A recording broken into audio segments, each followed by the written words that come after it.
북한의 막강한 독재 권력은 북한 시민들에게는 어쩔 수 없이 따라가야 하는 하나의 법칙과도 같았습니다. 이런 비인간적인 사회 속에서도 자신의 의지를 잃지 않고 살아가는 모습을 보여주는 많은 이들이 있었는데요. 하지만 그 강력한 권력에서도 열심히 살아가며 어쩔 수 없는 상황 속에서 자신의 삶을 되찾고자 하는 분이 계셨습니다. 오늘의 사연은 북한에서 기쁨조 생활을 하셨던 옥자 씨의 사연입니다. 그럼 오늘의 사연 읽어드리겠습니다. 안녕하세요. 저는 북한에서 기쁨조 생활을 하며 여자로서 모욕적인 일들을 당하고 더 이상은 평범하게 살 수 없다는 것을 알고 한국으로 탈북한 이옥자라고 합니다. 북한에서 탈북한 지는 어느덧 4년이라는 시간이 흘러 한국 생활에 조금씩 적응을 하는 중입니다. 북한과는 다른 말투 생김새 살아온 생활 모두 달라 한국에서 적응하는데 꽤 고생을 했던 것 같았습니다.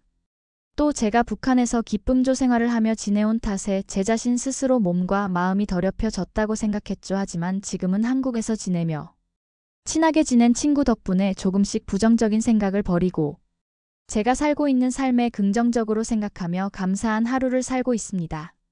제가 기쁨조에 들어가게 된 이유가 어떤 것 때문인지 많은 분들이 궁금해 하실 테니 저의 사연을 집중해서 들어주시기 바랍니다. 저는 북한에서 있었을 적 너무 못 살지도 않았고 그렇다고 엄청나게 잘 사는 부자도 아니었습니다.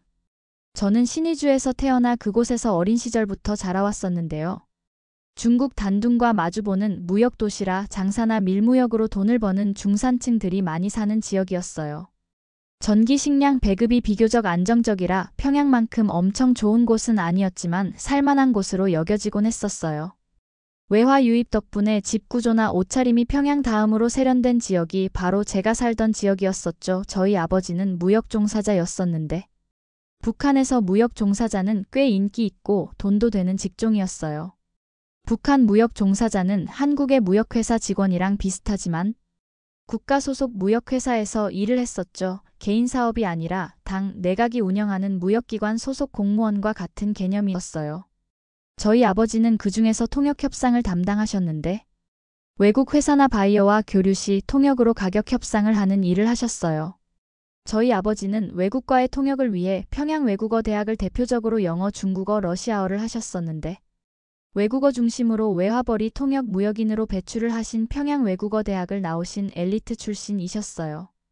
그런 아버지를 둔 덕에 자연스럽게 외국어를 배울 수 있었던 것 같아요. 아버지의 직업 특성상 중국어는 거의 필수로 했어야 했었는데 그 덕에 저도 중국어는 어릴 때부터 단어를 들어서 유창하게는 아니지만 대화를 조금씩 할 수 있는 정도였었어요. 무역 종사자는 북한에서 상류층 바로 아래 단계 잘 사는 중간층 이상이었는데 그런 아버지를 둔 덕분에 저는 학교 생활을 하면서도 부족한 것 없이 잘 지낼 수가 있었습니다. 아마 그때가 저의 마지막 기쁨일 수도 있었겠네요. 그때를 생각하면 아직도 가슴이 떨립니다. 아버지의 직업 특성상 돈과 대외 정보가 오가는 민감한 직업이었는데 그런 민감한 특성상 조금만 잘못해도 자리를 박탈당할 수가 있었습니다. 아버지는 그날 해서는 안 될 짓을 하셨고 그날로 저희 가족의 행복과 자유는 모조리 사라지고 말았습니다. 아버지 직업 특성상 외국인들과의 접촉과 교류가 굉장히 많았는데요. 무역 종사자는 외화벌이 수출로 인해 금전적 문제를 일으킬 경우 나라에 막대한 피해가 가기 때문에 무역 종사자 자리를 박탈당할 수가 있었습니다. 아버지는 이를 무시하고 중국 무역자와 협상 교류를 하던 중 외국인과의 부적절한 접촉을 하고 만 것이었는데요. 외국 회사 대사관 관계자와 허가 없이 접촉하거나 친분을 쌓는 행위는 사상 문제로 간주되는데 아버지께서 이 정도는 괜찮다며 대사관의 허락도 없이 외국인과 친분이 있는 자리를 가지게 된 것이었습니다. 특히 북한에서는 남한 사람이나 중국 내 반북단체와 연루되면 정치범 취급을 받을 수 있어 더욱 조심하고 신중해야 하는 직업이었죠. 그렇게 아버지는 중국에서 온 외국인과 친분을 쌓아가며 사이가 점점 가까워졌고 해서는 안 될 짓을 하고 말았습니다. 무역으로 벌어들인 외화를 개인이 숨기거나 유용하는 행위는 북한에서 수용소로 들어갈 만큼 아주 큰 형벌에 처하게 됩니다. 아버지는 이를 무시하고 그간 친분을 쌓았던 중국 무역인과 교류하며 국가에 보고하지 않은 외화를 아버지 개인 통장에 넣었습니다. 또한 그 중국인 전용 계좌에도 외화를 몰래 넣었었죠. 아버지는 돈에 눈이 멀어 부적절한 행위를 지속적으로 해왔고 마침내 그 꼬리가 잡히고 말았습니다. 북한에서는 국가안전보위부에서 주민 동료의 제보 내부 감시를 통해 적발되는데 아버지의 이런 만행을 지켜보던 동무가 더는 안 되겠다 싶어 고발을 한 것이었습니다. 아버지는 그 동무를 원망하며 이게 무슨 짓이냐며 따졌지만 아버지는 보위부에게 그간 만행을 적발당하고 무역 종사자 자리에서 박탈을 당하고 말았습니다. 그렇게 아버지는 이제껏 지켜온 자리를 박탈당하고 재산마저 모두 몰수당하고 말았습니다.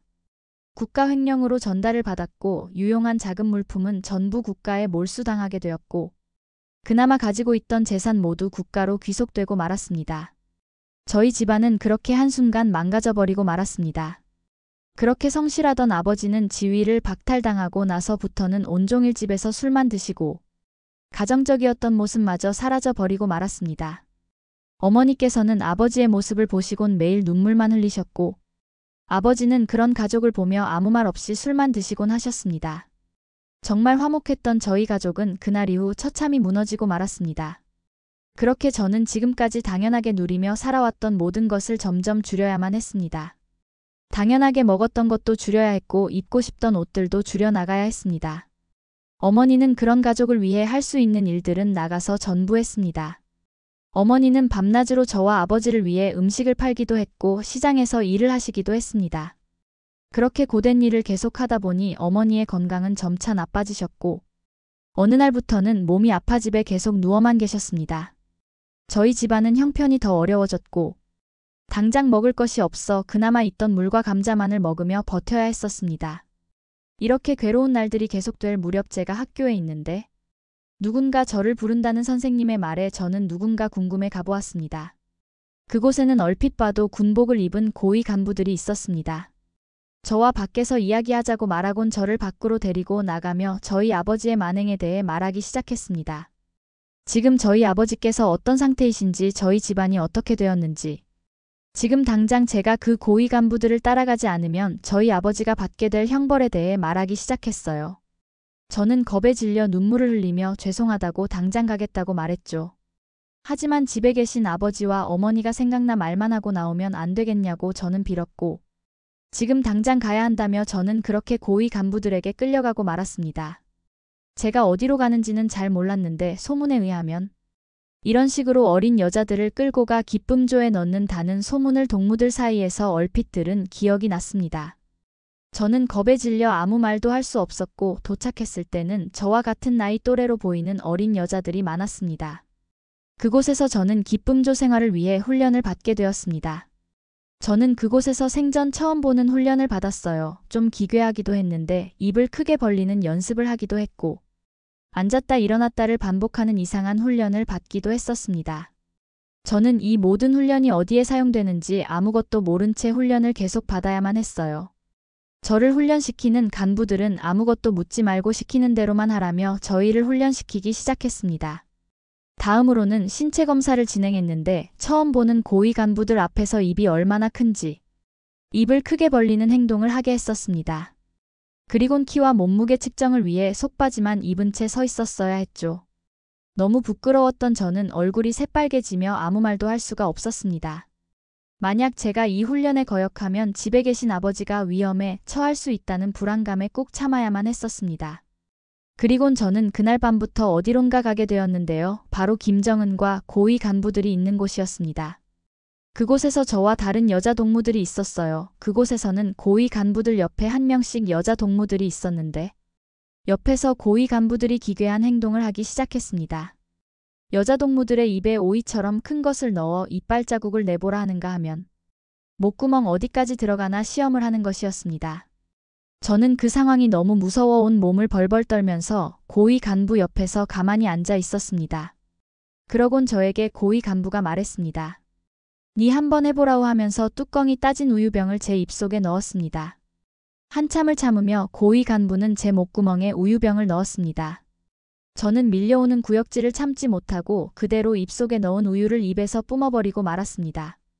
저는 너무 놀라 입에 묻은 우유를 닦지도 못하고 죄송하다고 사죄를 하며 무릎을 꿇고 연신 빌었습니다. 제가 뿜은 우유가 고위 간부의 옷에도 튀어 잔뜩 화가 난 채로 이게 무슨 짓이냐며 물었고 저는 사죄를 하는 것 말고는 방법이 없었습니다. 그리곤 저에게 나가라며 소리를 쳤고 저는 방 밖으로 나가는 수밖에 없었습니다. 화장실로 가서 저는 더러워진 옷을 보며 저는 눈물을 흘리며 화장실 맨 끝칸에서 울고 말았습니다. 정말 지옥 같은 시간 같았고 여기서 이런 생활을 해야 한다는 생각에 앞날이 막막했습니다. 저는 집에 계신 어머니와 아버지 생각이 났고 집으로 너무 가고 싶었습니다. 기쁨조에서는 이렇게 고위 간부들이 하라는 대로 시키는 대로 모든 걸 하는 곳임을 저는 깨달았습니다. 이런 제 모습이 너무 불쌍해 이젠 어떻게 살아가야 하지라는 생각이 저의 머릿속을 휘감았어요. 그렇게 끔찍하고 지옥 같은 시간이 가고 다음날 저는 계속해서 기쁨조에 대한 훈련을 받았습니다. 오늘은 고위 간부의 마사지를 해주는 훈련이라면서 어깨와 팔, 다리를 주무르라고 강요받았어요. 저는 그때 생각했죠. 아, 이것도 언젠간 어제처럼 다른 고위 간부들에게 사용해지겠구나. 저는 밀려오는 공포감을 억누르며 훈련을 받았고 훈련을 받은 당일 밤 저는 고위 간부가 있는 방으로 들어가려 했습니다. 하지만 이번엔 저만 따로 불러 다른 방으로 가라고 명령을 받은 것이었습니다. 저는 왜 저만 따로 부르는지 알 수가 없었지만 명령에 거역하면 형벌 받을 것을 알기에 저는 말없이 명령받은 대로 다른 방으로 들어갔습니다. 그곳에는 북한 최고 권위자 김정은이 있었고 나이가 제일 어린 저를 따로 불렀던 것이었습니다. 저는 김정은의 앞으로 갔고 김정은은 옆에 앉으라며 명령했어요. 그리곤 김정은은 본인의 어깨를 주무르라고 명령했어요. 저는 성의껏 어깨를 주물렀고 다음은 본인의 다리를 주무르라고 했습니다. 저는 명령에 따르며 훈련받은 대로 움직였습니다. 김정은은 저에게 이제 위에 입은 옷을 벗어보라며 요구했고 저는 심장이 떨어지는 기분과 함께 움직일 수가 없었습니다. 여기서 내가 명령에 거역하면 저는 형벌에 처할 것이고 아버지 또한 위험에 처할 생각에 손을 떨며 명령에 따랐고 그렇게 저는 꼼짝도 할 수 없이 밤이 지나갔습니다. 방에 홀로 남아 멍한 눈으로 아무 생각도 없이 있었을 때 옆에 있던 여자 동무가 말하는 것을 들었어요. 한국에 가면 이런 대우를 안 받아도 되고 자유롭게 살아갈 수 있다며 오가는 이야기를 들었습니다. 그때 저는 지푸라기라도 잡는 심정으로 지금 당장 이곳을 빠져나가야겠다고 생각했습니다. 여기서 죽느니 시도라도 해보자 라는 심정으로 말이죠. 저는 바로 탈북을 결심했습니다. 중국으로 가는 탈북은 불법 체류로 간주되어 체포당할 수 있기 때문에 저는 그곳에 가기 전 기쁨조에서 모아둔 돈으로 탈북 브로커를 찾았습니다. 한국에 들어오기까지의 여정이 정말 쉽지 않았지만 저는 아버지가 무역 쪽에서 일을 하셔서 어린 시절 무역에 관해 많은 이야기를 들어 조금은 안전한 루트를 향해 한국으로 넘어왔습니다.